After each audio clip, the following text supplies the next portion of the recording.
Germany आके अच्छा तो बहुत लग रहा है यार, लेकिन इधर के रूल्स और भी ज़्यादा स्ट्रिक्ट हैं जो कि बिल्कुल दिन ब दिन शॉक करते जाते हैं। सबसे पहला रूल है कि quite hours in the sense कि इन्होंने अपना टाइम बाउंडेड कर दिया है बहुत सारी चीज़ों को। जैसे कि आप रात को 10 बजे से लेके सुबह 6 बजे तक थोड़ा सा भी नॉइस नहीं कर सकते, आप वॉशिंग मशीन नहीं चला सकते, आप लाउड म्यूज़िक नहीं चला सकते, ड्रिलिंग नहीं कर सकते, और इवन दो आप तेज़ आवाज़ में बात भी नहीं कर सकते।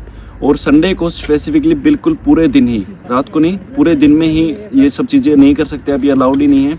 इधर वो सीन है कि आंटी पुलिस बुला लेगी नहीं, आंटी पुलिस बुला लेती है, और पुलिस जब आ जाती है तो फाइन तो पक्का है मेरे भाई। दूसरी चीज़ मेरे को बहुत शॉकिंग ये लगी यार कि इधर 3 टाइप के डस्टबिन है, और वो यूँ सिर्फ डस्टबिन नहीं है कि किसी में कुछ भी डालो, नहीं, वो हर चीज़ के लिए अलग है। जैसे बायो है, अपना खाने पीने की चीज़ें जो अपन खाने पीने वेस्ट है वो अलग चीज़ में, प्लास्टिक अलग चीज़ में, और कांच अलग चीज़ में। और वो सिर्फ नाम के नहीं है, इधर के जो नेबर्स हैं, पड़ोसी हैं, वो चेक भी करते हैं कि हाँ सबने सही डाला है या नहीं डाला है। और अगर आपने सही नहीं डाला है तो पहले वार्निंग और दूसरी बार में फ़ाइन पक्का भाई। तो फ़ाइन ऐसा है कि पे करना ही करना है, और इस चीज़ के लेकर ये बहुत ही ज़्यादा स्ट्रिक्ट है। यहाँ तो डस्टबिन भी डिसिप्लिन सिखा रही है यार। और एक चीज़ है, जब भी रेड लाइट होती है ना सिग्नल पे, ऐसा नहीं है कि हाँ गाड़ियाँ नहीं आ रही निकल लेता हूँ, नहीं, जैसे ही निकलोगे फ़ाइन वाले भी निकल आएंगे कहीं ना कहीं से। और स्पेसिफिकली जब बच्चे देख रहे हो, इवन बच्चे देखें चाहे ना देखें भाई, यहाँ पे बहुत ही स्ट्रिक्ट रूल है कि गाड़ियाँ आ रही हों चाहे ना आ रही हों, अगर रेड लाइट है तो आप नहीं जा सकते उधर से पार करके, क्योंकि रूल्स तो रूल्स हैं। और ये बहुत ही ज़्यादा स्ट्रिक्ट फॉलो करते हैं इनके रूल्स को, और ये भी उनमें से एक रूल है। तो भाई एक चीज़ और मैंने नोटिस करी है यार इधर की, संडे को ना मोस्ट ऑफ द चीज़ें बंद होती हैं यार।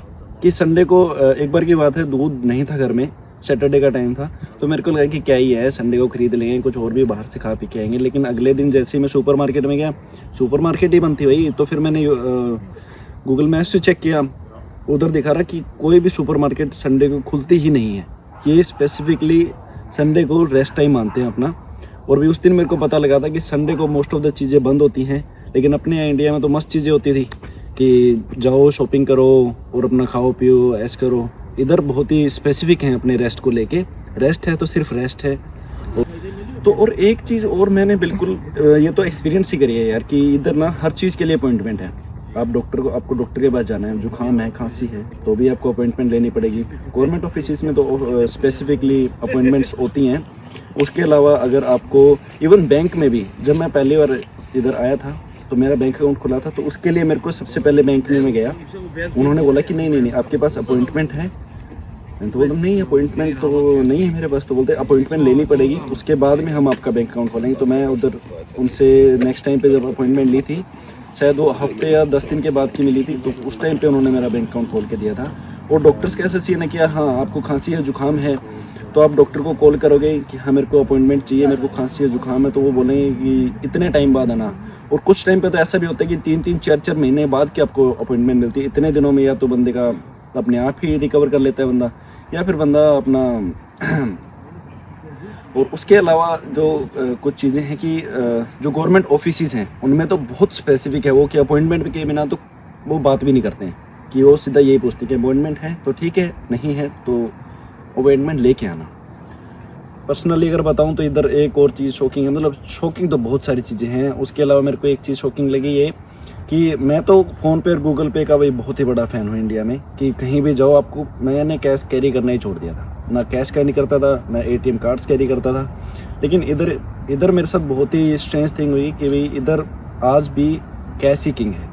Cash he king in the sense कि इधर ऐसा नहीं है कि सिर्फ छोटी शॉप्स वाले कैश मांगते हैं, बहुत बड़ी सिटीज़ में बड़े शॉपिंग सेंटर्स भी कई बार ऐसे बोलते हैं कि कैश ही चलेगा, आप ATM से और फ़ोन से नहीं कर सकते। जैसे अपने इंडिया में फ़ोन पे गूगल पे चलता है, इधर यहाँ एप्पल पे चलता है, तो इधर मोस्ट ऑफ द टाइम आपको अलाउ कर देते हैं। लेकिन कुछ जगह ऐसी हैं जहाँ पे कैश ही किंग है। और मैं तो यही कहता हूँ कि जहाँ भी आप जर्मनी में ट्रैवल करो कैश जरूर रखना, क्योंकि कैश से बड़ा तो कुछ नहीं है।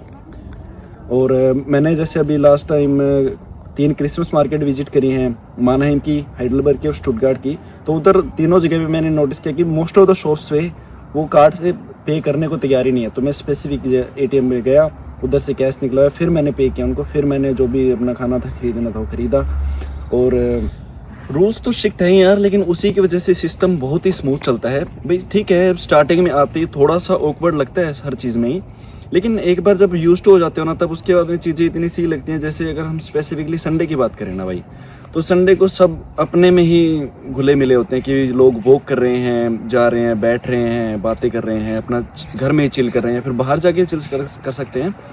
और इसके अलावा यही है कि भाई रूल्स ऐसा है कि सबके लिए सेम है, चाहे वो स्टूडेंट हो, चाहे वो किसी कंपनी का CEO, चाहे वो कोई गवर्नमेंट ऑफिसर क्यों ना हो। तो भाई मैं तो यही सजेस्ट करूँगा यार, अगर रूल्स फॉलो कर सकते हो तो जर्मनी आना बहुत बहुत बहुत ही बढ़िया डिसीजन रहेगा।